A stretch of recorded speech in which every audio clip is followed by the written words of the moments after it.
चंदनपुर में लोहे के सामान का अगर कोई जिक्र होता है तो सिर्फ एक ही नाम सामने आता है और वो है रवि लोहार। वो बहुत ही अच्छे से लोहे से चीज बनाता था, जैसे चाकू, तलवार, कील, कुल्हाड़।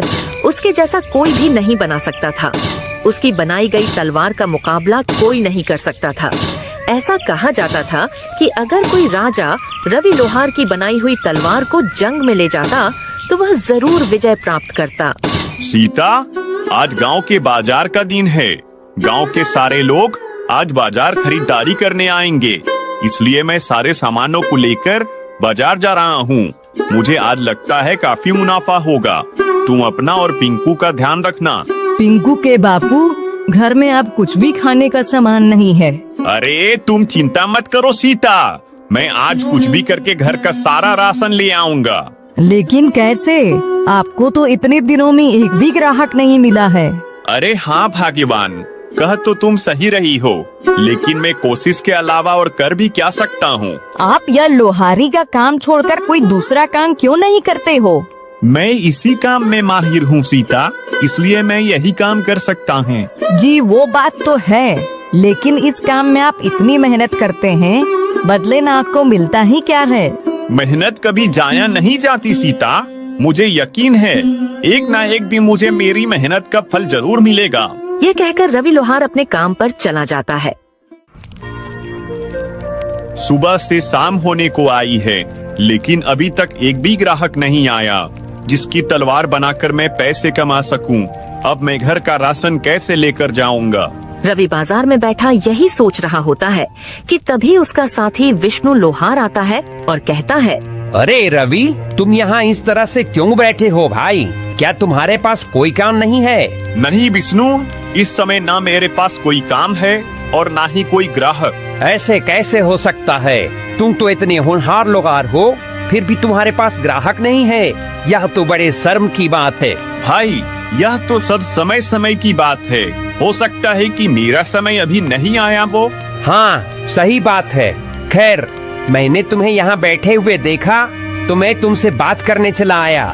वैसे मेरे पास तो बहुत काम है, इसलिए मैं चलता हूँ। विष्णु रवि का मजाक उड़ाकर वहाँ से चला जाता है, जबकि रवि चुपचाप वहीं बैठा रहता है कि तभी वहाँ एक आदमी आता है। सुनो भाई, यहाँ पास कोई रवि नाम का लोहार रहता है क्या? तुम मुझे उसका पता बता सकते हो? जी मैं ही हूँ रवि, बताइए आपको मुझसे क्या काम है? मैंने सुना है तुम तलवार बहुत अच्छी बनाते हो और जो भी तुम्हारी बनाई हुई तलवार से मुकाबला करता है वह जरूर विजय प्राप्त करता है। जी यह सच है कि मैं तलवार बनाता हूँ, लेकिन जीत और हार तो सिर्फ ईश्वर के हाथ में होती है। बात तो तुम्हारी बिल्कुल सही है। खैर जो भी है, तुम मुझे एक अच्छी सी तलवार बना कर दे दो। ठीक है, लेकिन आप है कौन? मैं पड़ोसी राज्य का राजा वीरभद्र हूँ। लेकिन महाराज, मैं आपके लिए तलवार क्यों बनाऊं? मैं तो आपको जानता भी नहीं हूँ। दरअसल कुछ दिनों से मेरे कुछ दुश्मन मेरे राज्य के लोगों को बहुत परेशान कर रहे हैं। उन्होंने सबका जीना हराम कर दिया है, इसलिए मुझे उनसे मुकाबला करने के लिए तुम्हारी बनाई हुई तलवार चाहिए। ठीक है महाराज, अगर ऐसा है तो मैं बना दूंगा। रवि के यहाँ कहने पर राजा वीरभद्र उसकी तरफ एक पोटली बढ़ाते हैं जिसमें बहुत सारे सोने के सिक्के होते हैं। यह लो तुम्हारा मेहनताना, मैं कुछ दिनों बाद अपनी अमानत लेने आऊंगा। इसमें क्या है महाराज? इसमें कुछ सोने के सिक्के हैं, बाकी अगर तुम्हें कम लगते हैं तो मैं और बढ़ा देता हूँ। महाराज, मैंने तो अभी तलवार बनाना शुरू भी नहीं किया है, तो फिर आप पहले से मेरा मेहनताना क्यों दे रहे हो? इसे तुम रख लो, ये तुम्हारी मेहनत के हैं। राजा वीरभद्र यह कहकर वहाँ से चले जाते हैं। अब मैं अपनी पत्नी और पुत्र के लिए खाने पीने का खूब सारा सामान लेकर जाऊंगा। रवि अब सोने के सिक्कों को बेचकर ढेर सारा सामान खरीदता है और अपने घर चला जाता है। यह लो सीता, यह सब तुम दोनों के लिए है। अरे पिंकू के बापू, आप इतना सारा सामान ले आए? आपके पास इतना सारा सामान खरीदने के लिए पैसे कहाँ से आए? सीता के पूछने पर रवि उसे राजा के बारे में सब कुछ बताता है। यह तो बहुत अच्छी बात है, लेकिन आप महाराज की तलवार जल्दी बनाकर उन्हें दे देना, क्योंकि उन्होंने आप पर भरोसा किया है। आप उनका भरोसा टूटने मत देना। हाँ सीता, तुम बिल्कुल सही कह रही हो। अगली सुबह रवि अपने काम पर निकल जाता है और अपनी दुकान पर पहुंचकर सोचता है, महाराज की तलवार मुझे जल्द से जल्द बनानी होगी। रवि दिन रात मेहनत करके राजा के लिए एक बहुत अच्छी सी तलवार बना लेता है। मैंने इस तलवार को तो बना लिया है, लेकिन अब पता नहीं महाराज इसे लेने कब आएंगे। अभी रवि यह सोच ही रहा होता है कि तभी अचानक उसके पास किशोर नाम का एक ग्राहक आता है। क्या तुम लोहार रवि हो? हाँ, मैं ही रवि हूँ। मुझे तुमसे एक तलवार चाहिए। क्या तुम अभी मुझे कोई अच्छी सी तलवार दे सकते हो? माफ करना भाई, इस समय मेरे पास एक भी तलवार मौजूद नहीं है और नई तलवार बनाने में मुझे समय लगेगा। अगर आप इंतजार कर सकते हैं तो कर लीजिए, मैं आपको कुछ समय में तलवार बनाकर दे दूंगा। अभी रवि ग्राहक से यह कह ही रहा होता है कि तभी ग्राहक की नजर उस तलवार पर पड़ती है जो रवि ने राजा के लिए बनाई थी। रवि, तुम्हारे पास यह तलवार मौजूद तो है, या तुम मुझे दे दो, बदले में तुम इसके दोगुने पैसे ले लेना। नहीं भाई, यह तलवार मैं आपको नहीं दे सकता, यह किसी की अमानत है। भाई मैं कहता हूँ तुम इसकी जितनी चाहे उतनी रकम ले लेना, लेकिन यह तलवार मुझे दे दो। भाई, अगर आप मुझे इस तलवार के बदले खजाना भी देंगे तब भी मैं यह आपको नहीं दूंगा। ठीक है, रखो अपनी तलवार अपने पास, मुझे नहीं चाहिए, मैं जा रहा हूँ यहाँ से।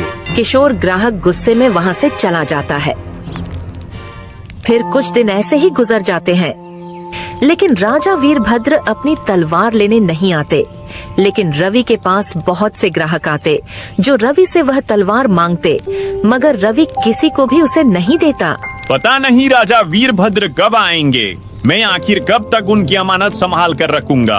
अभी रवि अपने मन में सोच ही रहा था कि तभी अचानक किशोर ग्राहक वहाँ फिर आता है। रवि भाई, इस तलवार को बनाए हुए तुम्हें कितना समय हो चुका है? इसका मालिक तो अब तक नहीं आया और मुझे नहीं लगता कि अब वो आएगा। लेकिन भाई, यह बात आप इतने यकीन से कैसे कह सकते हो? देखो रवि, अगर इस तलवार के मालिक को आना होता तो कब का आकर इसे ले जाता, लेकिन वह नहीं आया, इसलिए तुम इस तलवार को मुझे दे दो। कुछ भी हो जाए, मैं यह तलवार आपको नहीं दूंगा, आप यहाँ से जा सकते हैं। किशोर ग्राहक फिर से गुस्से में वहाँ से चला जाता है। मैंने बहुत कोशिश की सरदार, लेकिन मैं उससे वो तलवार हासिल नहीं कर सका। रवि के हाथों बनाई गई वो तलवार मेरे लिए बहुत जरूरी है, तभी मैं उससे पूरे राज्य में अपना खौफ पैदा करके अपना राज्य कायम कर सकूंगा। आखिर ऐसा क्या है सरदार उसके हाथ की बनाई हुई तलवार में? रवि के हाथों में एक अजीब तरह का जादू है। वह जिसके लिए भी तलवार बनाता है उसे विजय प्राप्त जरूर होती है। नई तलवार बनाने में उसे काफी समय लग जाएगा और मुझे तलवार की जरूरत जल्दी है, इसलिए वह तलवार मुझे किसी भी कीमत पर चाहिए। अब मैं क्या करूं सरदार? कैसे उस तलवार को उससे हासिल करूं?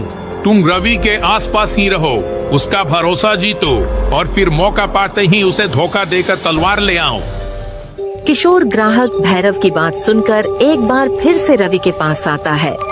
रवि, मुझे माफ कर दो, मैं वाकई गलत था, या किसी और की अमानत है, इसलिए अब तुम मेरे लिए दूसरी तलवार बना दो। ठीक है, मगर इसके लिए मुझे थोड़ा समय लगेगा। ठीक है, मैं इंतजार कर लूंगा। किशोर ग्राहक के कहने पर रवि दूसरी तलवार बनाने के लिए तैयारी शुरू कर देता है। अच्छा है, यह बेवकूफ अपने काम में लगा हुआ है, मैं जल्दी से यह तलवार लेकर अपने मालिक को दे देता हूँ। फिर किशोर रवि को धोखा देकर चुपके से राजा की तलवार लेकर भाग जाता है और कुछ देर में रवि तलवार का नक्शा बनाकर कहता है, भाई यह देखो, तुम्हारी तलवार का नक्शा तैयार हो गया है। अरे अरे, वह आदमी कहाँ गया? कहाँ गया वह आदमी? अभी तो यहीं था। रवि किशोर को अपनी दुकान के आसपास तलाश करता है, लेकिन वह उसे कहीं नहीं मिलता। फिर वह अपनी दुकान पर वापस आता है, तभी उसकी नजर राजा की तलवार की जगह पर पड़ती है। हे भगवान, इसका मतलब वह ग्राहक नहीं, चोर था, मुझे धोखा देकर भाग गया। हे भगवान, अब मैं क्या करूं? क्या जवाब दूंगा राजा वीरभद्र को? मुझसे इतनी बड़ी गलती कैसे हो गई? इधर किशोर ग्राहक तलवार लेकर जंगल में भैरव के पास पहुंचता है। यह लीजिए सरदार, आपकी तलवार। अब मुझे राजा वीरभद्र से जीतने से कोई नहीं रोक सकता, कोई नहीं। अब मैं क्या करूं ऊपर वाले? उस चोर ने मुझे धोखा देकर महाराज की तलवार चोरी कर ली। अब मैं महाराज को क्या जवाब दूंगा?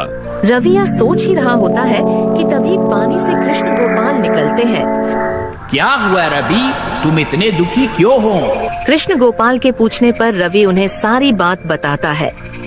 रवि, उस चोर ने तुम्हारे साथ धोखा किया है, इसमें तुम्हारी कोई गलती नहीं है। तुम एक काम करो, तुमने जिस तलवार का आज नक्शा तैयार किया है, अब जल्दी से उसे बनाकर राजा वीरभद्र को दे दो।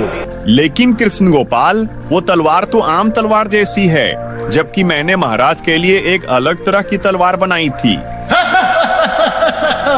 क्या हुआ कृष्ण गोपाल, आप हंस क्यों रहे हो?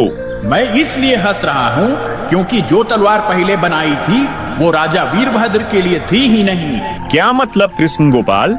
जब तुम छोटे थे और यहाँ खेलने आते थे, तब मैंने तुम्हें वरदान दिया था कि जब तुम तलवार बनाने से पहले मुझे याद करोगे तो तुम्हारी तलवार में ताकत भर जाएगी। क्या सच में? मुझे तो ये पता ही नहीं था। हाँ, इसलिए जब तुम अपनी तलवार बनाने से पहले मुझे याद करते हो तो तुम्हारी तलवार ताकतवर बन जाती है। लेकिन उस दिन तुमने जो तलवार बनाई थी, उसे बनाने से पहले तुम मुझे याद करना भूल गए थे। इसका मतलब जो तलवार मैंने महाराज के लिए बनाई थी उसमें ताकत नहीं है? नहीं, इसलिए राजा वीरभद्र जब तुम्हारे पास आएंगे तो तुम उन्हें अपनी बनाई हुई दूसरी तलवार दे देना। ठीक है कृष्ण गोपाल।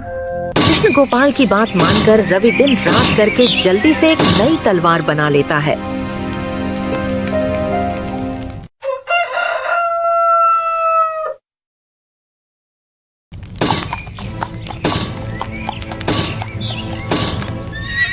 रवि, क्या मेरी तलवार बन गई है? जी महाराज, यह लीजिए आपकी तलवार। तुम्हारा बहुत बहुत धन्यवाद रवि। इसमें धन्यवाद की कोई बात नहीं है महाराज, दूसरों के लिए तलवार बनाना तो मेरा काम है। महाराज, अगर मैं भी आपके साथ आपके दुश्मन के मुकाबले को देखने चलूं, तो क्या आप मुझे ले चलेंगे? हाँ हाँ, क्यों नहीं। कल के मुकाबले में तुम भी मेरे साथ चलना। अगले दिन राजा वीरभद्र रवि को भी अपने साथ मुकाबले में ले जाते हैं। फिर एक मैदान में राजा वीरभद्र और उनके दुश्मन भैरव की जंग शुरू हो जाती है। आज मैं तुझे मारकर तेरा राज्य अपना बना लूंगा।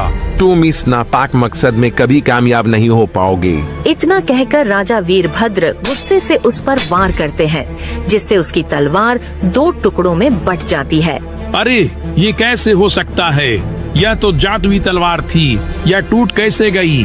तूने रवि से धोखे से यह तलवार हासिल की थी, इसलिए देख, तेरा यही अंजाम होगा। इतना कहकर राजा वीरभद्र उस भैरव को मार देते हैं और मुकाबला वहीं खत्म हो जाता है। महाराज, आपको कैसे पता चला कि दुश्मन भैरव ने मुझसे धोखे से तलवार हासिल की थी? उस दिन मैंने तुम्हारी और श्री कृष्ण गोपाल की सारी बातें सुन ली थी। फिर मैंने तुम्हें धोखा देने वाले उस किशोर को सबक सिखाया और आज इस दुष्ट की जान ले ली, ताकि यह किसी और को धोखा या नुकसान ना पहुंचा सके।